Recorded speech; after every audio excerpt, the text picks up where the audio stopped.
Good evening. The time is 7:41. I think we have everybody present and accounted for now, so we will call the meeting, the public hearing and regular business meeting of the mayor and council for the city of Snellville, Georgia, Monday, April 22nd, 2019 to order. We'll start with our invocation by Assistant Chief of Police Greg Perry.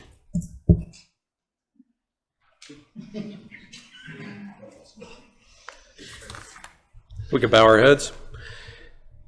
Dear Heavenly Father, we are so thankful for all the many blessings that you have provided this city. We are thankful for this city council and all the city officials that work for the benefit of others. God, we're thankful for the people in this room, and we're thankful for the people that live in this city. God, we're thankful for the rights and the freedoms that have been provided to us. Lord, most of all, we are thankful for the sacrifice and the grace that you have provided us on the cross. Lord, we pray for this meeting, we pray for this city.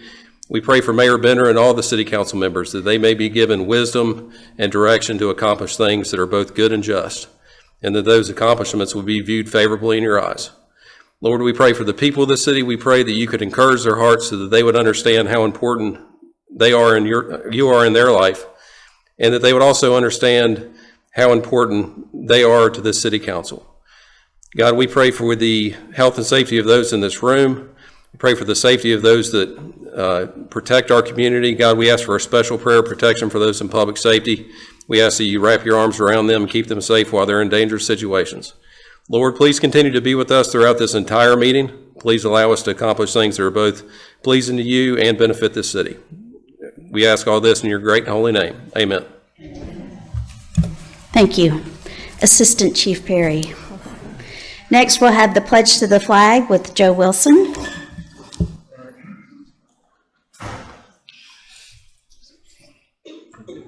I pledge allegiance to the flag of the United States of America and to the republic for which it stands, one nation, under God, indivisible, with liberty and justice for all.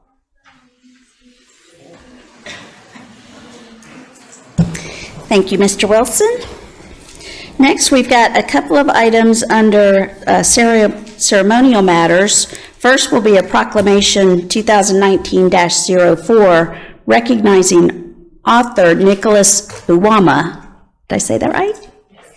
And I believe we have a video that we'll go to that first.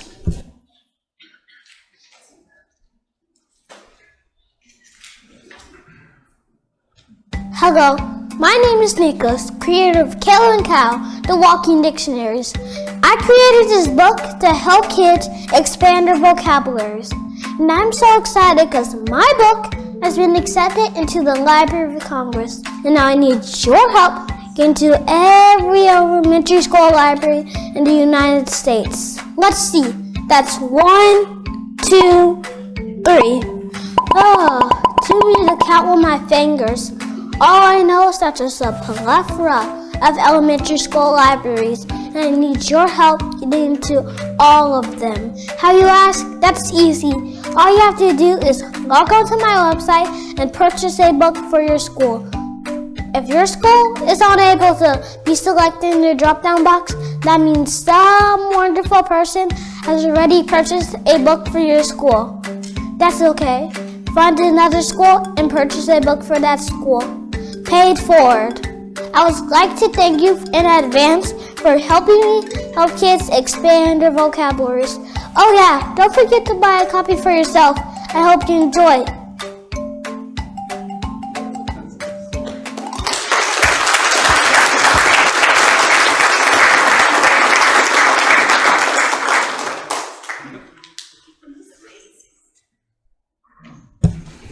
And so we have a proclamation recognizing author Nicholas Buwama. We have proclamation 2019-04. Whereas communication skills are essential to personal and professional success, and whereas the development of an extensive vocabulary is advantageous in both oral and written communication, and whereas Nicholas Buwama has written the vocabulary building book Kayla and Kyle, the Walking Dictionaries, Election Day, to help elementary school students expand their vocabularies. And whereas Nicholas has stated There are a plethora of elementary school libraries and is working to have his book added to all of them.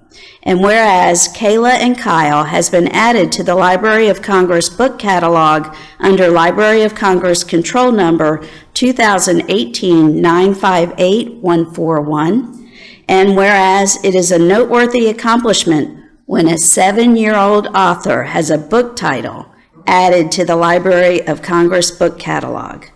Now, therefore, be it proclaimed that the mayor and city council of the city of Snellville recognize and applaud Nicholas Buomo for creating an appealing work that will help elementary school students expand their vocabulary and improve their communication skills. We encourage Nicholas to continue his quest by writing a plethora of new walking dictionaries. Now, if we can have Nicholas come forward to take some pictures.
Seven years old, y'all.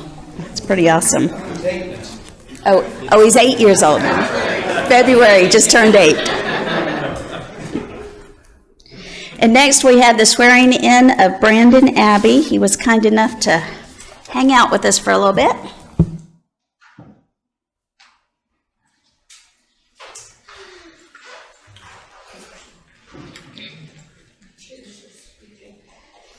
Brandon is joining us on the DAS, which is the Downtown Authority, or am I saying Development Authority of Snellville. We get all confused with all these alphabets.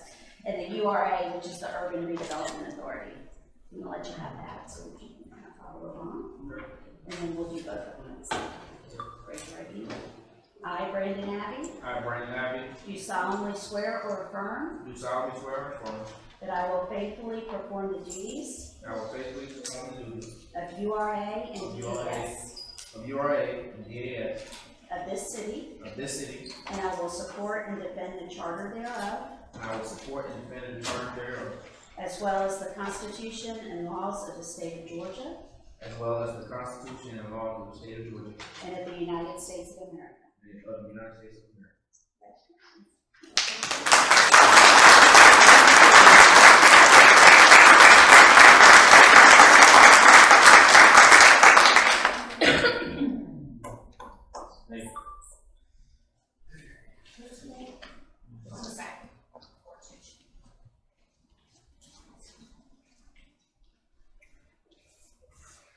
Thank you.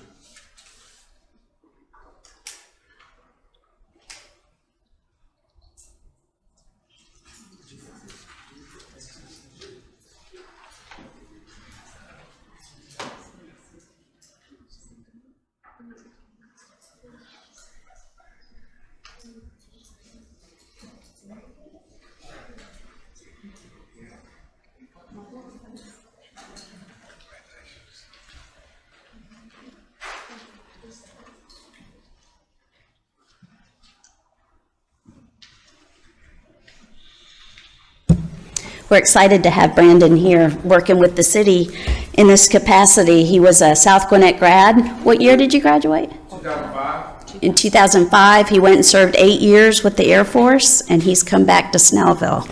So we're incredibly grateful that he's back and willing to serve us. Next, we'll move on to the minutes. Is there a motion? Motion to approve the minutes of the April 8th, 2019 meetings. There's a motion. Is there a second? Second. There's a motion and a second. All in favor, please signify by raising your right hands. That is 6 in favor and none opposed. We have no invited guests. We have a few committee or department reports. Report from the Board of Appeals, Ms. Marcy Ferris.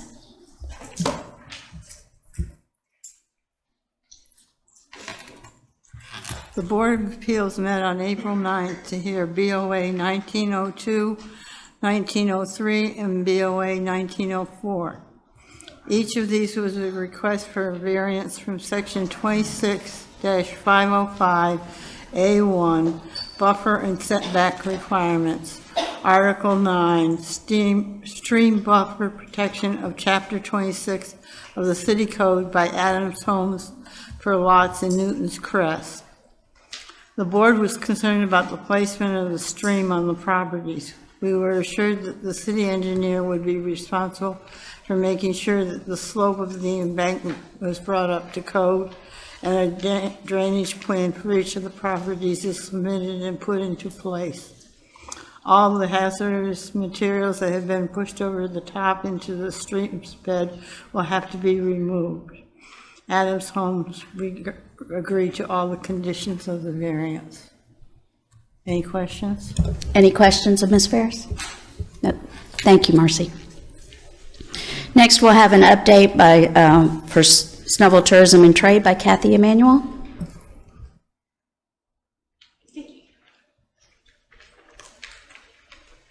Ms. McAloon apologizes for not being here tonight. Our last stat board meeting was held on April 15th. Our next board meeting will be held on May 20th at Snellville City Hall in the conference room at 6 o'clock. All stat board meetings are open to the public. Snellville Tourism and Trade is in the process of hiring an administrative assistant for the executive director, and the application will be available at www.snellvilleevents.com by midweek. May kicks off the event season, which is going to be really busy. Join us for family fun on the Snellville Town Green. May 3rd, we have a food truck Friday from 4 to 8 p.m. May 5th, we have our last extended farmers market from 9 to 12. May 11th, the Beach Blast is back. 70 tons of sand will transform Oak Road into a beach. Come have fun with DJ Lee from 12 to 3 and the Swingin' Medallions from 3 to 5. May 25th, join us at the Veterans Memorial for our annual Memorial Day celebration from 4:30 to 5:30, and I will stress that is a time change from last year, so make sure you 4:30 to 5:30, followed by a Live on the Lawn free concert from 6 to 9 p.m. on the Snellville Town Green featuring Head Games, a Foreigner tribute band. Table for 8 is available for purchase for $150. To reserve your table, and this year it's a little bit of a change. If anybody did the whole year, you can't. You have to do it event by event. But you can reserve your table by going to the Snellville Tourism and Trade website and click on the Live on the Lawn Concert Series tile, and that'll take you. That concludes the report. Does anybody have any questions? Any questions of Ms. Emanuel? Thank you, Kathy. Next, we'll have an update by our Snellville Youth Commission, Esther Nadiwa. I'm getting it.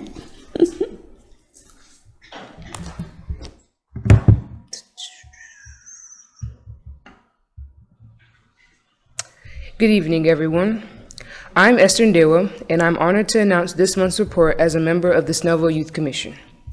On Saturday, April 20th, we held our monthly meeting at the City Hall in the conference room, and it was very productive and definitely laid the foundation for the next program year.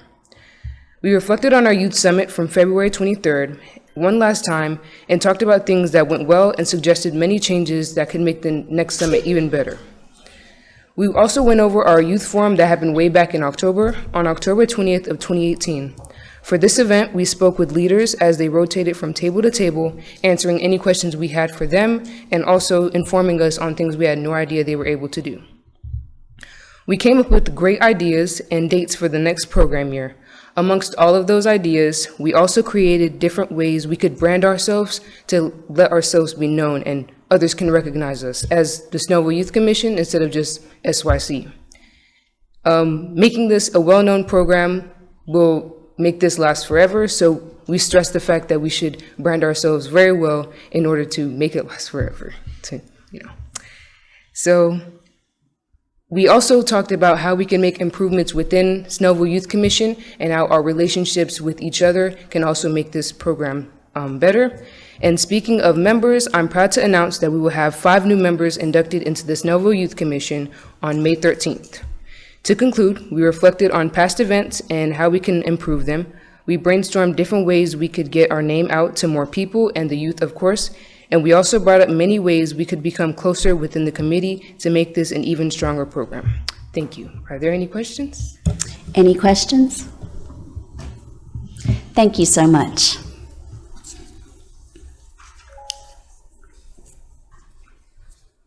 Next, we'll move on to the approval of the agenda. Does someone have a motion?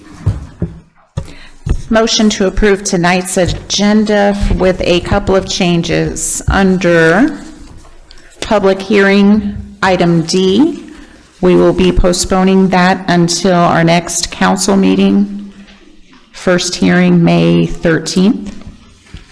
And then an additional change under new business, we would like to add item E, Georgia Smart Communities Grant Submittal. Okay, there's a motion to approve the agenda with 2 amendments. Is there a second? Second. There's a motion and a second. All in favor, please signify by raising your right hand. That's 6 in favor and none opposed. Now we'll move into our public hearing. We have item A, second reading, ZOA 19-01, consideration and action on a text amendment to section 9.23 X 13E, commercial floor area requirement of the town center flat use standards of Article 9, schedule of district regulations of the Snellville zoning ordinance. Mr. Thompson. Thank you, Mayor. Thank you, Council. Thank you, public, for being here tonight. This is just a simple text amendment that gives the Mayor and Council power to consider a variance under this subsection for the town center flat commercial floor area. Previously, the code that dictated that only the Board of Appeals could consider a variance request. Well, that's not in compliance with our current code. Basically, the mayor and council are allowed to consider variances as a part of rezoning, and we wanted to make this code consistent with the rest of the ordinance. So we're asking that you approve the text amendment ZOA 19-01. Thank you, Mr. Thompson. Are there any questions of council, Mr. Thompson? Seeing no questions of council, this is a public hearing item, so I will open up the floor to public comment. If anyone would like to come up and raise any questions or express before or against, please come forward.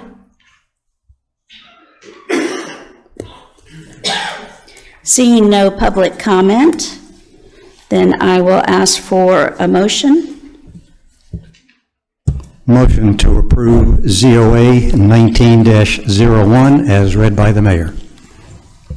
There's a motion to approve. Is there a second? Second. There's a motion and a second. Any further comment by council? Seeing none, I will call the question. All in favor, please signify by raising your right hand. It is 6 in favor and none opposed.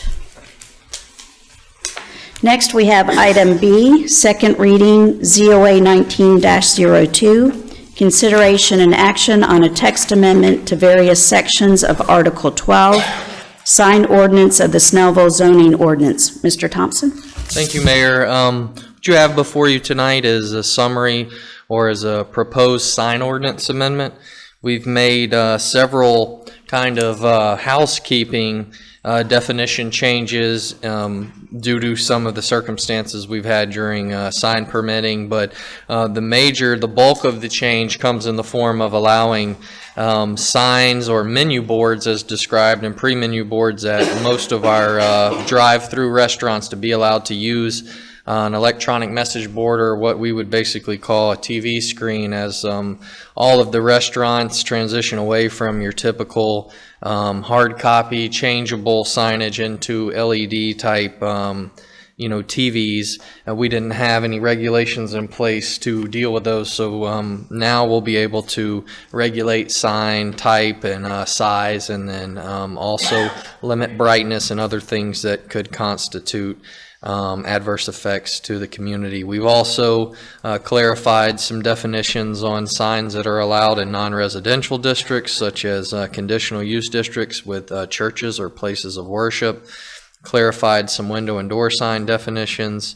Allowed boards on fuel canopies for price changes, where they would often not be able to change them traditional with hard copy signage.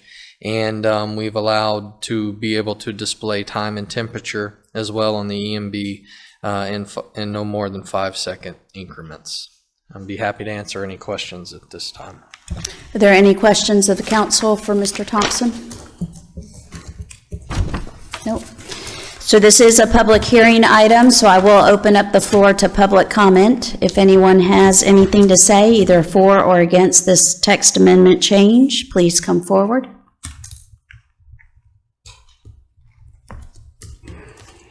Seeing no one, we will close the public hearing, and I will entertain a motion. Motion to approve ZOA 19-02 as read by the mayor. There's a motion to approve. Is there a second? Second. There's a motion and a second. Any further comments by council? With that, I will call the question. All in favor, please signify by raising your right hand. That is 6 in favor and none opposed. Next, we have item C, second reading, RZ 19-01 and SUP 19-01, consideration and action on applications by Snellville United Methodist Church, Inc. with Wendover Housing Partners to rezone a 4.44 acre tract of the 17.97 acre Snellville United Methodist Church campus from CI Civic Institutional District to TCR Town Center Residential District.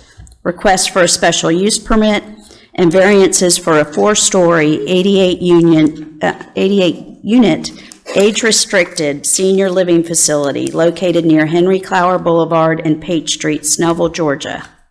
Mr. Thompson. Thank you. As you stated, you have RZ 19-01 and special use permit 19-01. The rezoning is to bring the parcels listed in the table, parcels 1 through 4, as shown on the map here at Henry Clower and Pate Street there on the back end of the church property. You can see those outlined in blue. For special use permit is required at this time under the town center residential zoning. It allows the council to make sure that they look at every multifamily development within this zone to give it special consideration and review. The property is 4.5 acres close to, and then as you stated, it's an 88 unit 4-story 105,000 square feet building. They've also, as part of the application, requested some variances from various parts of the ordinance to kind of make this senior development work in the town center residential zoning, which is a new zoning for us. This is actually our first zoning into this zoning after we changed all the land use and kind of that inner core to town center residential. Here's a copy of a site plan or rendering.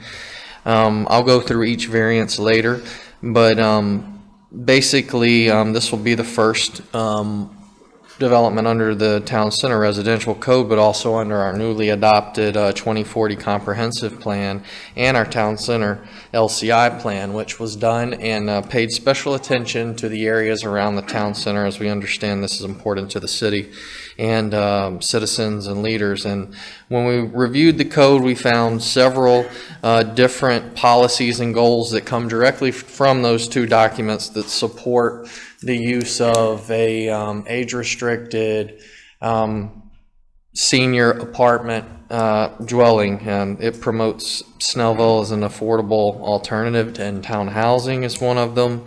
It also allows, through the financing, to provide housing to those that may not be able to afford more of the traditional higher-end senior developments. It also pursues more development opportunities for seniors as we see our aging demographics, and it promotes the development of an urban environment that promotes walking. And as you can see, it's kind of a modified L-shaped building. It fronts Henry Clower, and typically we would push that all the way up to the front to make sure all the parking is in the rear and kind of showcase it to the public right away. But in this case, there's an existing detention pond. Now that detention pond at this time serves the church and the future development here. So because the church was probably developed prior to some of these regulations, it's our expectation that that will actually grow in size. So it kind of limits the development to the front, and we kind of hope that the applicant will focus that and make that more into an amenity area, even with the pond, something that everybody can enjoy. You'll see the addition of sidewalks on Wesley Way is shown there, Henry Clower, and Pate Street. Even though Pate Street is a city right-of-way, it kind of serves as a secondary road or a back alley road. You'll see the parking is mainly behind the building, and then there's basically a block created by the north and south parking lot that allows for some through area for people to get back to Pate. There's some commercial businesses, long existing commercial businesses back there that are doing pretty well. That'll help with that. All right, the applicant's calling for nearly an 11,000 square foot amenity area, which will likely be a garden and some kind of gazebo. And like I said, the pond will be re-engineered, but they have asked for a few variances. The first one relates to parking and being allowed to be required from our current code, which is a little dated, to require 2 spaces per unit to 1. The town center, you're going to try to promote a little more walking, and 1 per 1 has been kind of the industry standard for normal multifamily, and more so for senior-oriented multifamily. So we recommend that that variance be approved, and in the case that there is a need for overflow parking, I believe the church has some additional areas that potentially could be used for a parking easement in the future, or an expansion of the lot north, which is an existing parking lot right now. But we'd like to try to reduce parking at a time where you want to make your footprint as small as you can and encourage a little more walking. And section 2, or number 2 variance, they're asking for a variance from the code section we just amended about a commercial space requirement. And in the new code, there's a requirement for every certain amount of square feet that you create, or units, that you have a certain amount of retail. And while that's very important in your downtown core to make sure you don't create entire massive blocks of only residential with no services, so you get that right mix, it's not necessarily appropriate for something with 88 units in this case. There is some adjacent commercial if you count the church and their other environments. There's some area there. There's also the dermatology and some other office spaces, but this demand here wouldn't be enough to run even probably a coffee shop, maybe a small something on the interior. So having them have 10 or 15,000 square feet of retail just isn't reasonable in this circumstance. And so we recommend approval of that condition to allow them to just have the units and not necessarily 15,000 associated square feet of retail on the bottom floor. They've asked for a variance as far as to be allowed to have some parking in front of the building where it fronts Henry Clower. Typically everything would be towards the rear, but given the circumstances with the pond and then the nature of the development, there's going to need to be a drop-off area. There's going to be a need for some ADA spaces or handicap spaces, and those are best served up front, even though there's still, you know, plenty of buffer between the road and the building, and hopefully the cars will be screened pretty well. We recommend approval for that. Section 9.23, they've asked for a variance from basically the extent of this building. You're only allowed 200 square feet before you basically show a break in the building, and that's basically so you don't create super blocks that you can't walk around or to get through, or to make sure that the architecture varies and you don't just have a big long institutional building. But there's other codes within the regulations for the town center residential that will make sure that the architectural standards are taken care of. It won't be long and blocky. It'll have some variation within the different links. I think it's required at 110, but the need to necessarily provide a pedestrian access through there isn't appropriate at this point. Those will all be internal and used by the patrons or the residents of the development. So we recommend from 200 maximum to the 310 feet as shown on this site plan. That's all. I think there was one more. Oh yeah, it was pretty important. Reduce the minimum square footage from a single bedroom unit, which is currently 750 in the TCR, which considers all kinds of residential, not senior focused or just any kind of market rate studios, but it's for everything. So a lot of times a smaller unit is better for an aging population, is less to take care of, and it's only 70 square feet less. The variance is DCA, that's in charge of basically running the program, sets minimum standards as well, and they're typically a lot lower than that. So we feel comfortable from 750 to 680 that the product and what's offered to the resident will still be of a high quality. So in summary, we recommend approval for the change in the zoning on the parcels that are listed from civic institutional to town center residential.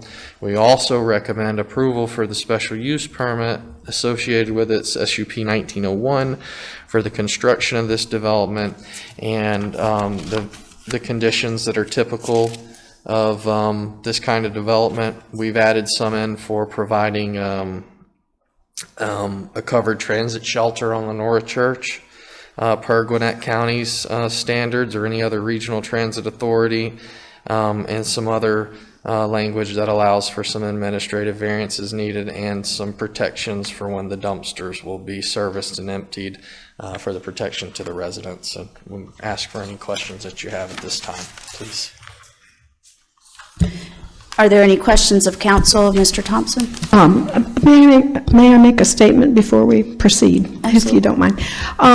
In the effort to be completely transparent, I just want to state that I am a member of Snellville Methodist Church.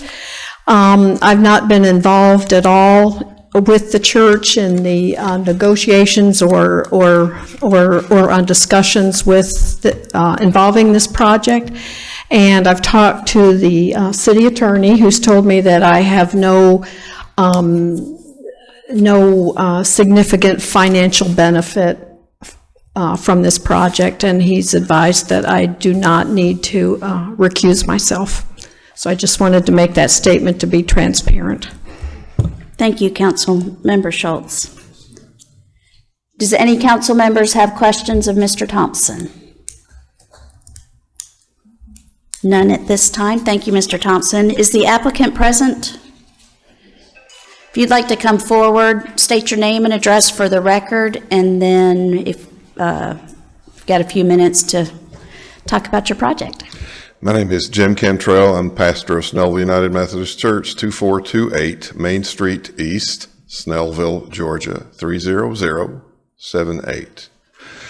I just wanted to come and say that we are very happy to partner with Wendover. We think that this development, because of the fact that it allows persons to be able to afford very fine and high-level living in the city, walkable, close to the senior center, close to amenities that are here within the city, we think it will overall enhance the quality of life for seniors here in this community, which we think is very important, and we're honored to be a part of the very first development within the city. Mr. Dwight Collier is the chairperson of our trustees, and he would like to come and say just a few words about, and as he comes, I just want to say personally thank you to the city and to the council members for your support of our second annual Easter sunrise service yesterday out here on the green. We just had the best time, and thank you very much for allowing us to do this and for your kindness and for your support. Absolutely. We're glad you're participating in that way. Sir? Thank you, Dr. Cantrell. Mayor, Councilman, good evening. I am Dwight Collier. I'm a 30-year resident of the greater Snellville area and a 29-year member of Snellville United Methodist Church. I currently serve in 4 capacities at the church, on the safety and security team, on the leadership team of the church council, on the 930 Serve team, it's contemporary service, and also as chairperson of the Board of Trustees. As a matter of clarity for this group, the function of the trustees is to serve as Christian stewards of the property that God has entrusted to the congregation. This includes supervising the property and maintaining the physical property of the congregation and gifts of the congregation so that the ministries can be effectively conducted and all legal requirements of the property are satisfied. I'm here tonight also as Dr. Cantrell on behalf of the church to express the church's support, the Board of Trustees' support for the zoning change and a special use permit for the development of an affordable senior living facility on a portion of land that we currently own. The intent is that this property will be sold for this purpose and this purpose only. We see this as an important project that can have positive effects on both the city of Snellville and for the ministries of the church. For over 135 years, Snellville United Methodist Church has been a part of the Snellville community, and we hope we've been a good citizen, both as a congregation and through the services that our members provide the city. We want to continue this partnership in meeting the needs of our community. We, as you, know that our community is aging. All we have to do is look at our congregation every Sunday and see that we're not as young as we used to be. So we see this part of this project as a mission for us to provide opportunities for aging to live in an environment that's safe, near the services and amenities that they're used to and they want to enjoy. We know it's difficult sometimes for senior citizens to continue to afford afford larger houses that they have and they want to stay in the city with their friends and relatives. This development will allow them to do so. At the recent congregational call conference, which is required for us to make a major decision at the church, this was conducted on February the 10th. The congregation overwhelmingly supported the sale of 4.44 acres for the purpose of constructing this senior facility. The church is pleased to be the first to apply for the special use project under the recent adoption for the 2040 comprehensive plan with the new town center overlay district. We wish to be a part of the rejuvenation for downtown Snellville, and hopefully this will encourage others to invest in the town center. On March the 9th, the current plan was reviewed by the church trustees. They were presented the site plans that you have seen tonight. And again, they continue to support, or we continue to support the work with our potential purchaser, Wendover Housing Partners, in refining the final plans. The trustees supports the staff recommendations. Number 7, that non-substantial variances can be reviewed and approved by the staff, and if substantial, be reviewed by the mayor and the city council. Again, we're delighted to be a part of this. We're delighted to be here this evening to express our support for the zoning change and the special use permit. to be used as the affordable senior living facilities. We appreciate your time and your commitment to this project. At this time, I'll call Bo Johnson, who's a project leader with Wendover Housing Project, and he'll introduce his team member. Thank you.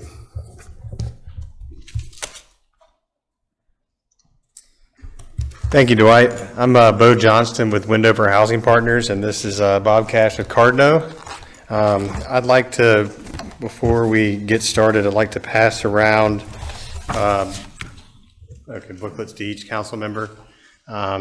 This is this is basically our marketing package on what the project will look like and a little bit about our company.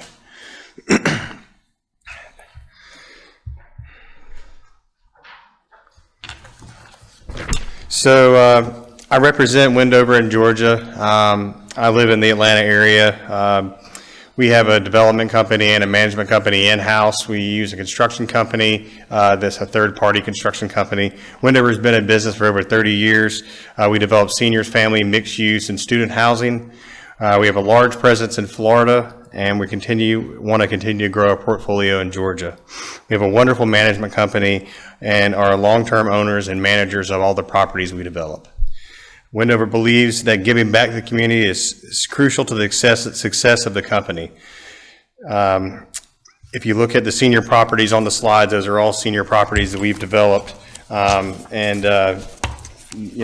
the, excuse me, whoops. Broke it. So one of the properties on there, Brixton Landing, is in Apopka, Florida. It's 80 units. Another property, Haley Park, is also 80 units. Heritage Village Commons, 124 units in Longwood, Florida. Kenwood Place is 112 units in Tallahassee, and Marcus Point's 120 units in Jacksonville. These are all very similar properties that we have in mind to develop here in Snellville. In the work session, there was talk about the parking ratio being 1-to-1. Almost all of these properties are 1-to-1, and they work great. And we say 55 plus, but we don't want to limit ourselves to a higher age range, so we go down to 55 plus because that's what is federally allowed. Typically, it's anywhere between high 60s to 70s is the average age range of our residents. And then I want to just kind of talk a little bit about the property. It's a proposed 55 plus age restricted community, as I said, 88 units on 4.44 acres. It's a mixed income community. There's some of the units are based on 60% of the area median income, and some are 50% of the area median income, and we're possibly thinking about some market rate units here on the property as well.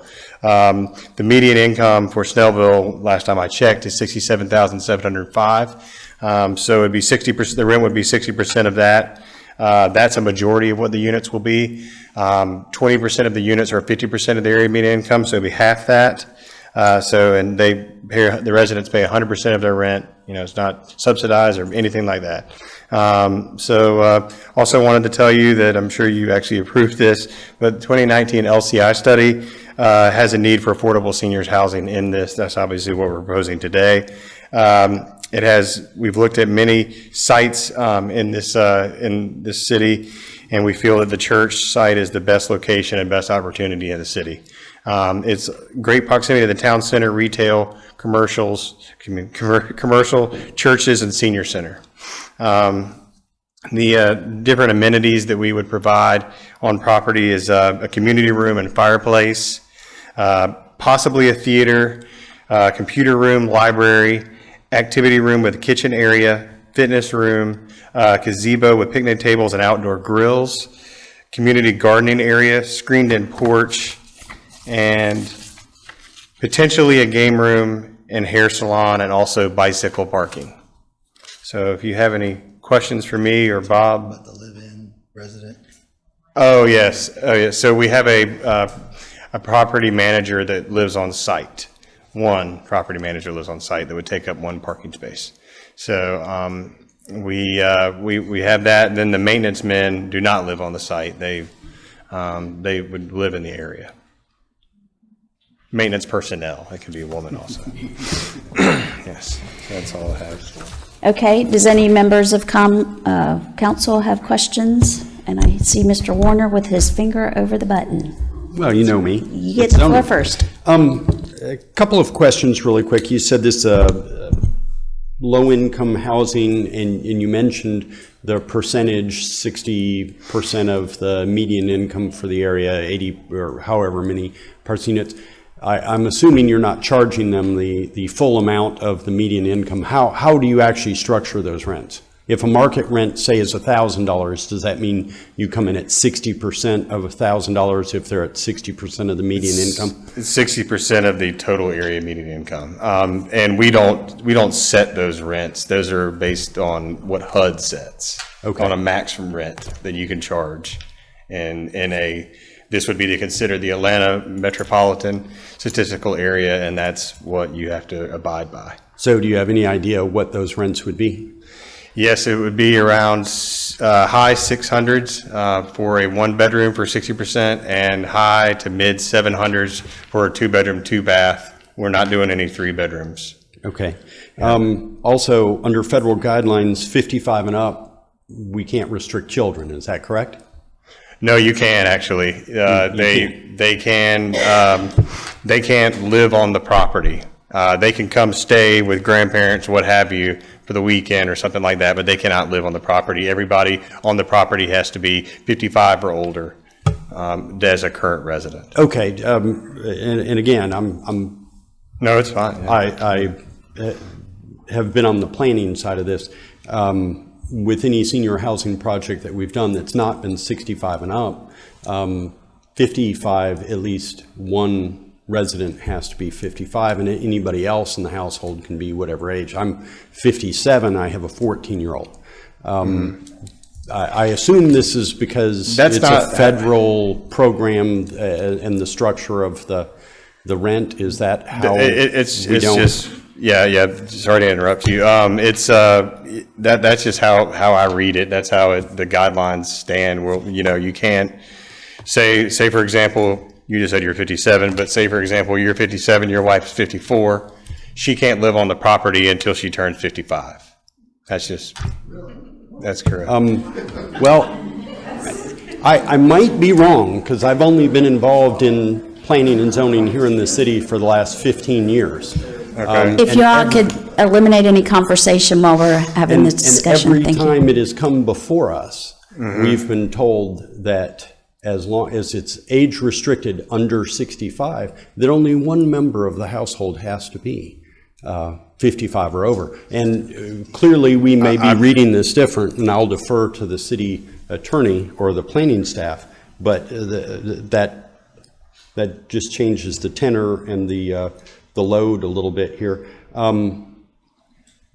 We did not receive a floor plan. I understand the footprint changed. It was my understanding some of the interior amenities were possibly going away. You'd stated that there is going to be a community room and a kitchenette and some other things, because every one of these beautiful facilities that you've given us pictures. And Jason, is there a possibility that you could put that on the overhead so the citizens and attendants could see that, some of these?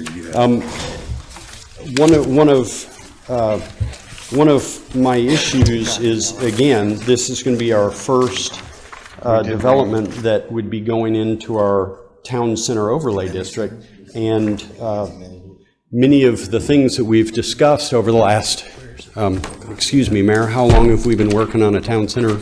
It's been a long time. 11, 12 years. Almost everything has talked about brick front and variations in facade to make it look less institutional, less, and my concern is we're being shown the elevation from the rear. It all just looks like generic apartment or condo to me, and I just wonder if there's any changes that are in store since it is going to be in our town center overlay district.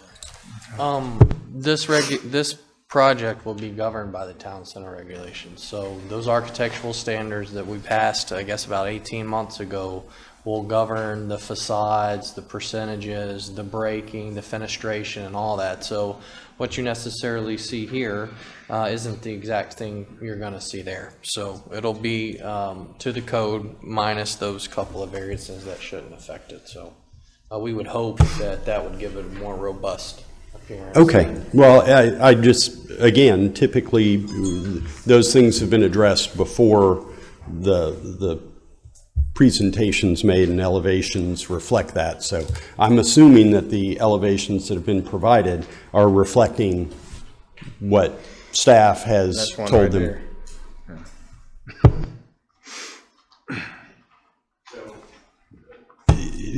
Jason, could you take a look at that? Is that in?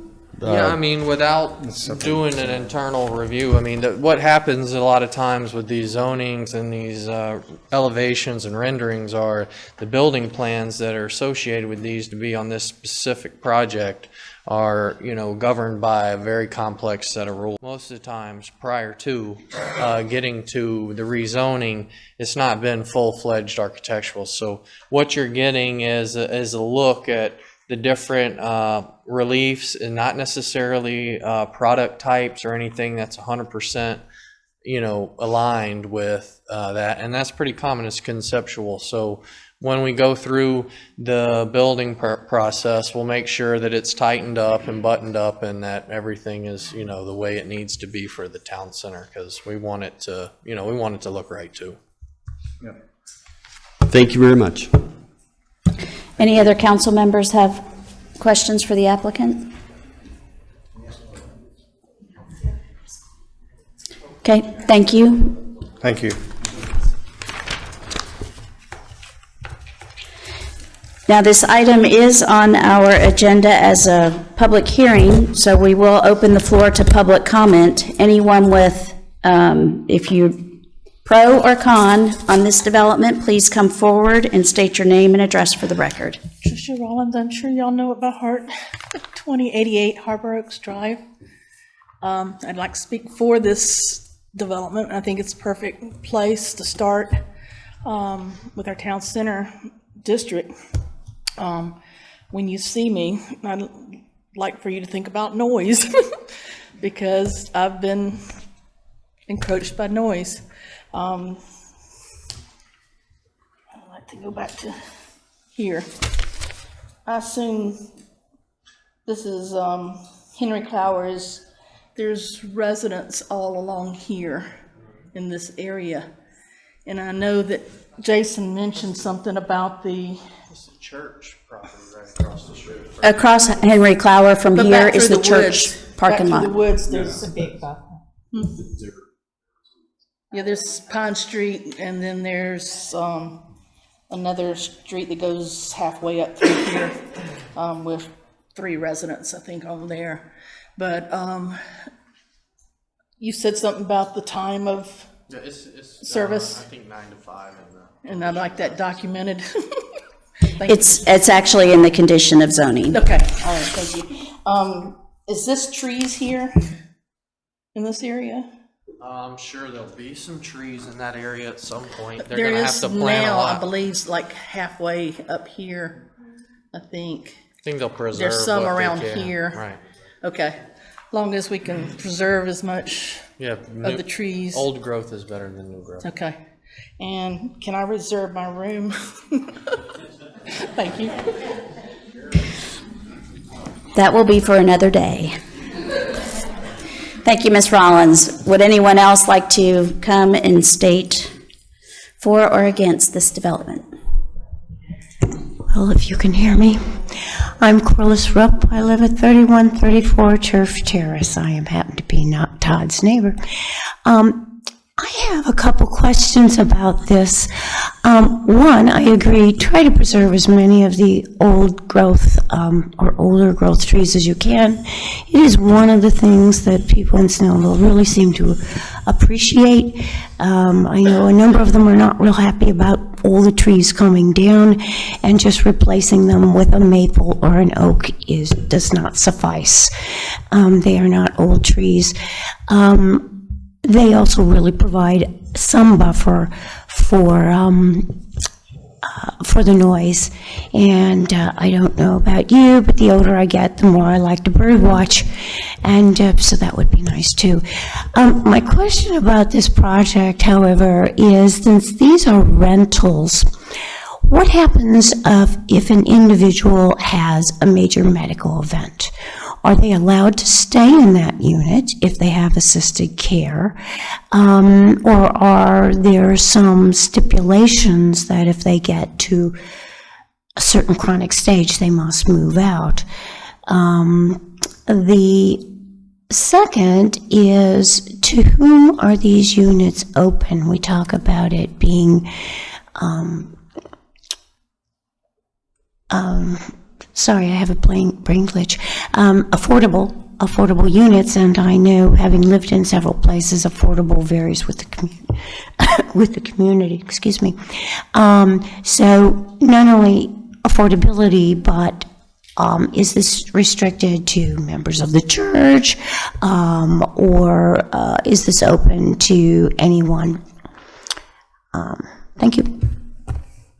Thank you. I think I can answer that, but we'll let the applicant come up and speak. It is open to anyone that is 55 or older. So there's no requirement that they be church members. Yes, that's correct. Some of the units that are 60% of the area median income and 50% of the area median income, they would have to be within that income bracket. And when they go in to get a background check and things like that with our property managers, we'll go back and research that and find out if they do in fact meet the income bracket. The second question, or excuse me, the first question, I kind of can't remember what it was, to be honest with you. Health. The health of the resident. Is there any restriction if they wind up with a chronic? So if they want to live on property and have nursing care come to their house and they pay for that themselves, then yes. But we're an independent living facility, not an assisted living facility. So if they can't do that, then they would have to move to another facility. Thank you. Thank you. Is there anyone else that would like to speak for or against this project? Then seeing none, I will close the public hearing. Council members, do you have anything further, any further questions or comments before we make a motion? You know me. Mr. Powell, am I incorrect in the 55 plus? I think you are exactly right. And this isn't something that I've researched in detail. I did take a glance after you raised the issue, and what it is an exception to the fair housing law. And there are two. One is 55 and older, and one's 62 and older. The 55 version goes to 80% of the units have at least one person who is 55 and older. And so you could have people who aren't. And it's just, this isn't the restriction that goes with the tax credits. It's just you can discriminate based on age using this formula. It's not a restriction necessarily on the units unless the council puts a condition which requires those things. But the condition couldn't be any more strict than the law would allow you to make it, which at 55, it's 80% and one person. The bond tax credits that you apply for with the state DCA, those restrictions that go with median income are requirements of the bond. So you've got to find people who meet those percentages to fill those units. It doesn't really restrict your rent.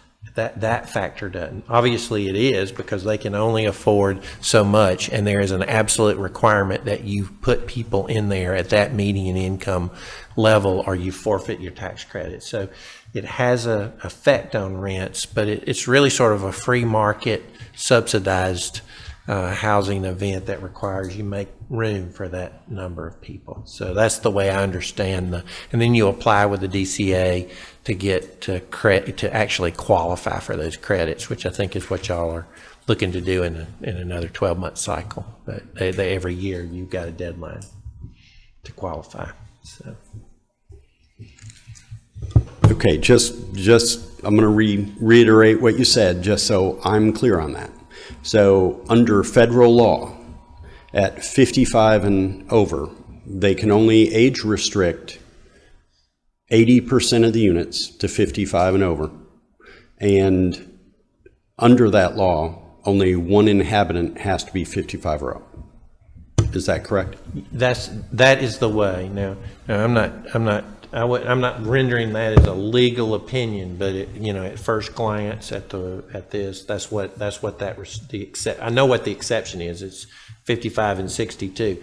The details of that are what you're asking, and this is at first glance looking at the law, that's exactly what it says. And so to be precise with that, I would do a lot more detail. But I think that was my understanding. That was my understanding before we got here, and I looked at it as best I could from an iPad as we sit. So, and it's a federal restriction, not one of our local rules. And just for Mayor and Council's information, what Mr. Powell has just stated is what has come up every time that we have looked at senior housing ordinances. When we rewrote the RHOP 55 and the various iterations in that. So this isn't something that just popped out of the woodwork. This has been going on for the last 10, 12 years that I've been involved as far as dealing with senior housing zoning. So just wanted to make sure that's clear. Thank you. Any other council members? I would just like some kind of a commitment about retaining as much tree coverage as possible in that area up front.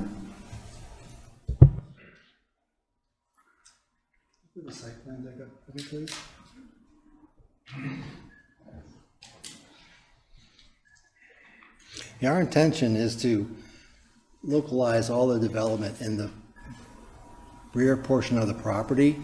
And of course, the detention basin here will have to be modified to accommodate the new drainage requirements and to update everything.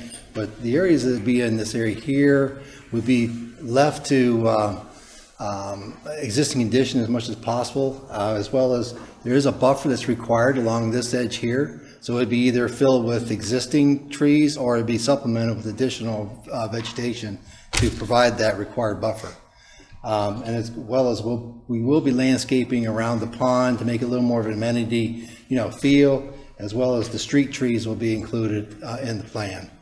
So there's quite a bit of landscaping that is proposed with this project. It's not fully disclosed on this concept, but that will be presented during plan reviews.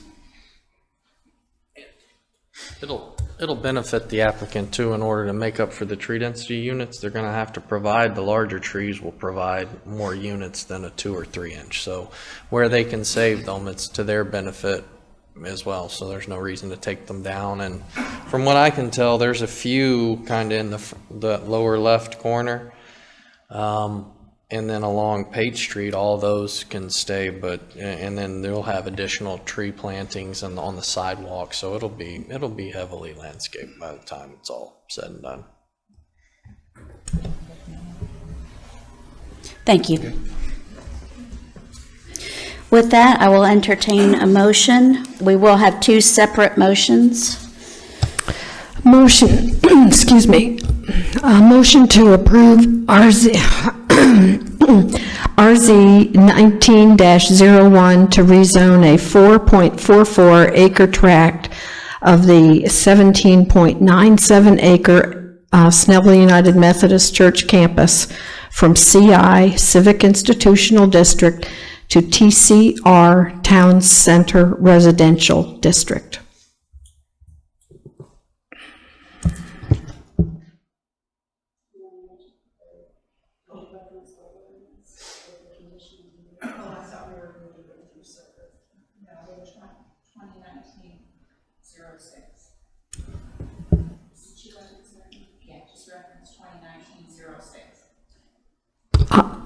In reference 2019-06. Thank you. There's a motion to approve. Is there a second? Second. There's a motion and a second for RZ 2019-06. And I just want to ask the applicant, are you in agreement with the conditions and variances as they've been listed? Okay, so there's approval by the applicant for the variances and conditions. We have a motion and a second. All in favor, please signify by raising your right hand. That is 5 in favor, and those opposed, 1 opposed.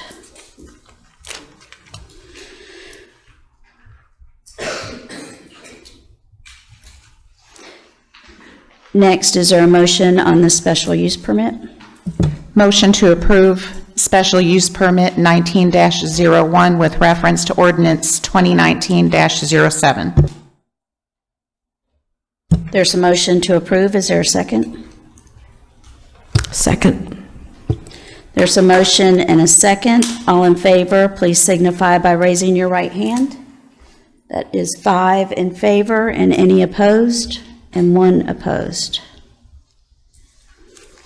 Thank you.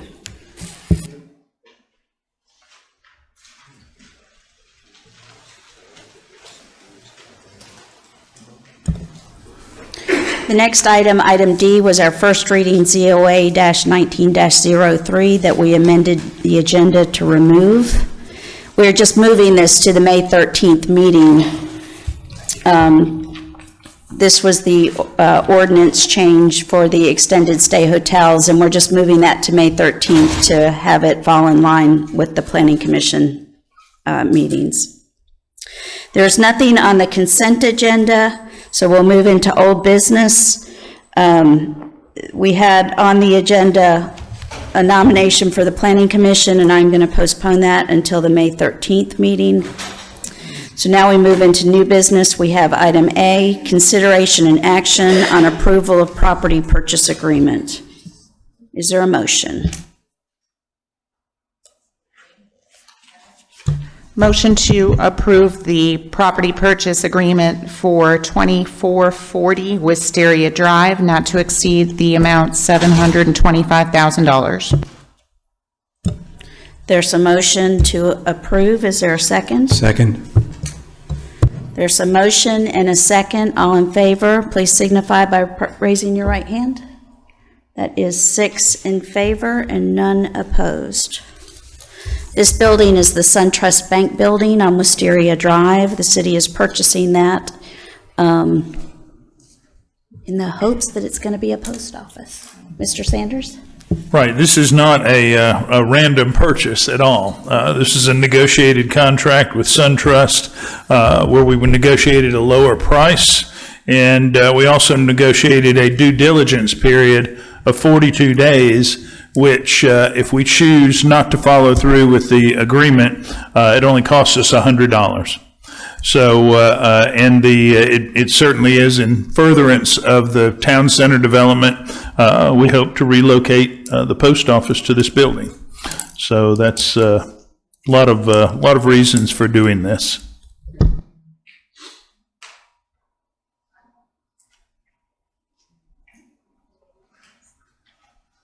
Thank you, Mr. Sanders.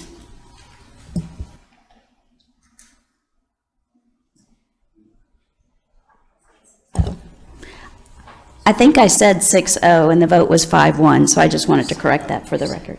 Oh, I did? Okay. All right, so I'm back to sleep here. Okay, so now we'll move on to item B, consideration and action on award of bid for City Hall build-out of Storage Room 242. What this is, we have unfinished space in the upstairs of the City Hall, and there's been discussion for quite a few years about building out that space to allow for some classrooms and some additional offices and a conference room. We do have a college. Gwinnett Tech is currently meeting with some classes here in one of our buildings that's on Clower Street.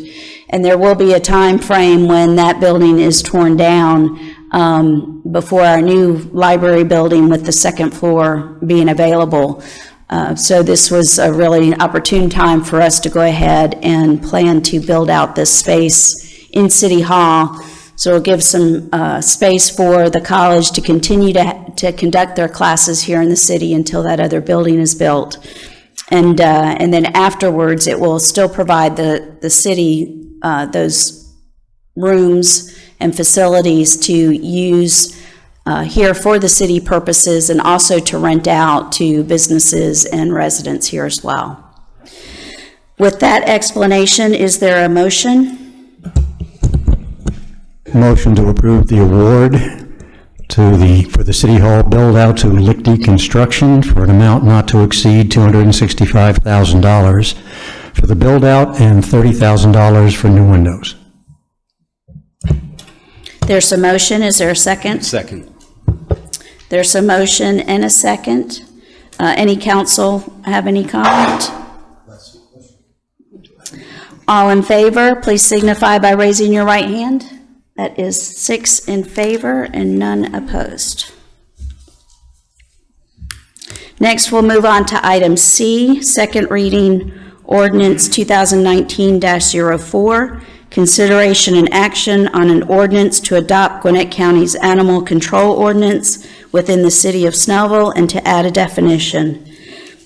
Just to give you a little background on what we're doing here is the county had updated their animal control ordinance in 2010. The city had adopted that ordinance, but it was back way before then, a much earlier time. Since the county has updated, we did want to update, just reconform to what their ordinance says on handling animals. But the reason why this even came up was Councilwoman Schultz had brought up at the work retreat the possibility of regulating puppy mills here in the city. And through that discussion, it was decided that the council did not want to take the step of actually regulating and creating ordinances and laws to prevent these type businesses to come in, but instead we would go at it in the direction of ordinances we already had, which handle the treatment of animals, that it has to be humane. They can't have sick animals and ones that aren't being treated well. And so what we decided to do after looking at the county, the new ordinance, was to adopt their ordinance, and then we have it enforcement activity that we can enforce with our city police department. With that explanation, I will entertain a motion, and if any other council members also want to opine, we'll do that after we get a motion. I lost my place just a minute. A motion to approve ordinance 2019-04, consideration and action of an ordinance to adopt Gwinnett County's animal control ordinance within the city of Snellville and to add a definition. There's a motion. Is there a second? Second. There's a motion and a second. Any other council members would like to add? Seeing none, all in favor, please signify by raising your right hand. That is 6 in favor and none opposed. Next, we have item D, second reading ordinance 2019-05, unsolicited advertising, consideration and action on an ordinance to amend portions of Chapter 46, Article 2 of the Code of Ordinances of the City of Snellville, Georgia, to repeal conflicting ordinances and for other purposes. What this ordinance is about is from time to time we get complaints from homeowners about things being thrown in the driveway, some of it from newspapers on Sunday mornings that come and they wind up sitting out on people's driveways. If the house is vacant, it sits out there for weeks at a time. They get wet, they float out into the street. We just had a whole bunch that were sent out on Sunday and none of them made it to a driveway. They were all thrown in the street. But it's those things and also other advertising that's just thrown out on the driveway in the little bag with the rock in it. Trying to eliminate some of the clutter and some of that debris that winds up building up and getting blown into the storm drains. So we went back and amended this ordinance to try to put a little bit more teeth into some enforcement of these companies that continue to do these types of things. So with that explanation, is there a motion? Motion to approve ordinance 2019-05, excuse me, to amend portions of Chapter 46, Article 2 of the Code of Ordinances of the City of Snellville, Georgia, to repeal conflicting ordinances and for other unspecified purposes. There's a motion. Is there a second? I'll second that. There's a motion and a second. All in favor signify by raising your right hand. That is 6 in favor and none opposed. Next, we have item E, Smart Communities Grant Application Authorization. What this is, there's a grant opportunity being offered by Georgia Tech to partner with a city on smart technologies. And the deadline for this is May the 4th, which is why we are amending the agenda to put this on. But this opens up the opportunity for us to submit a grant, a grant of $50,000 to have assistance from Georgia Tech. The city does have some participation in that as well. It would require the city to put in a minimum of $10,000 in cash and another $40,000, so it's a matching grant. But that other $40,000 can come in kind, which could be staff salaries spent on the project, interns, or something like that as well. So we're this is just to allow me to sign the letter that says that we are engaged and would like to submit for the grant. Our Economic Development Manager, Eric Van Otteren, would write that grant for the city. So with that explanation, is there a motion? Motion to authorize the mayor to sign the city's commitment to the $50,000 match for the Georgia Smart Communities Grant.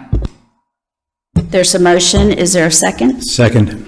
There's a motion and a second. All in favor, please signify by raising your right hand. That is 6 in favor and none opposed. That ends our business. This is a long meeting for us tonight. So we'll move into council reports. Councilmember Warner. Well, thank you, everybody, for coming out. Even though half of y'all have left now. I wanted to say happy birthday to my oldest. She turned 20 today. So Carrie Ann Warner, wherever you are, happy birthday. Also have some sad news. My stepmom passed away a week ago Sunday. Thanks.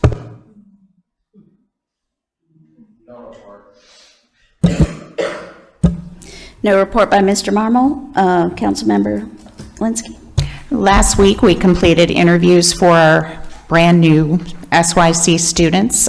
They will be inducted, as Esther shared with you, on the May 13th meeting in a few weeks. So we look forward to also saying goodbye to 4 of our seniors, our outstanding seniors, a couple of whom have been with me since the organization's foundation in 2016. So that's going to be a bittersweet moment for me. Thank you. Councilwoman Schultz. I have a picture that I want to show you that I took today in the greenhouse at the community garden. The community garden will sell plants at Snellville Days on May 4th and 5th, and I just wanted you to see what they have been working all winter long on producing. There's all kinds of different vegetable plants there, a lot of tomato plants, a lot of different varieties. Everything will be sold for $2 a plant, so that is a deal, believe me. It looks like marijuana. It's not, but we're not that kind of city yet. We're not there yet.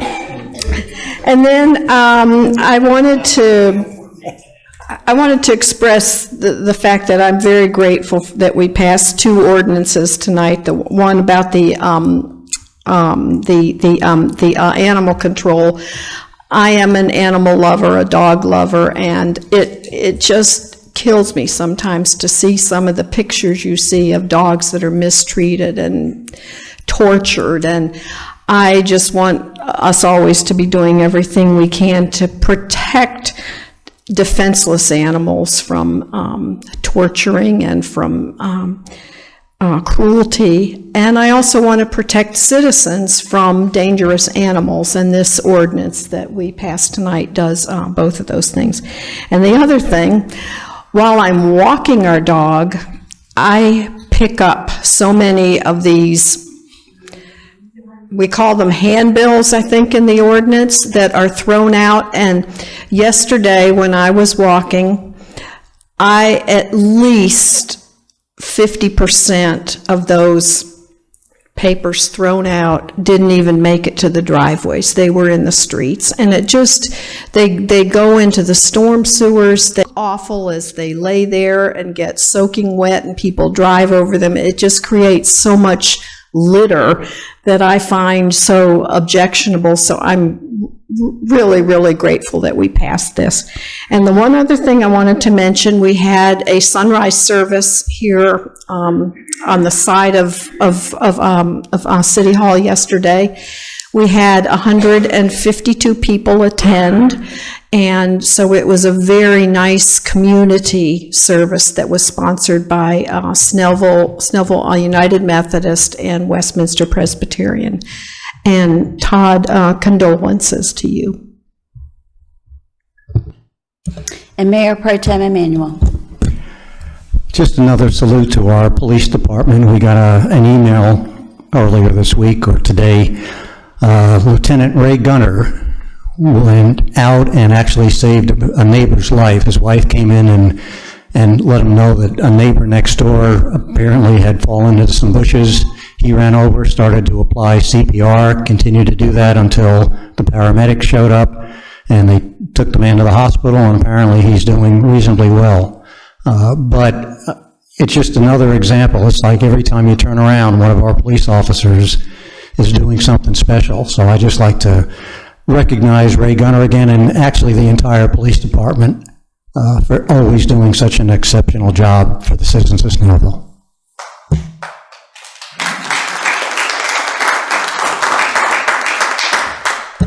Yes, I would like to commend our officers. They do such a fantastic job.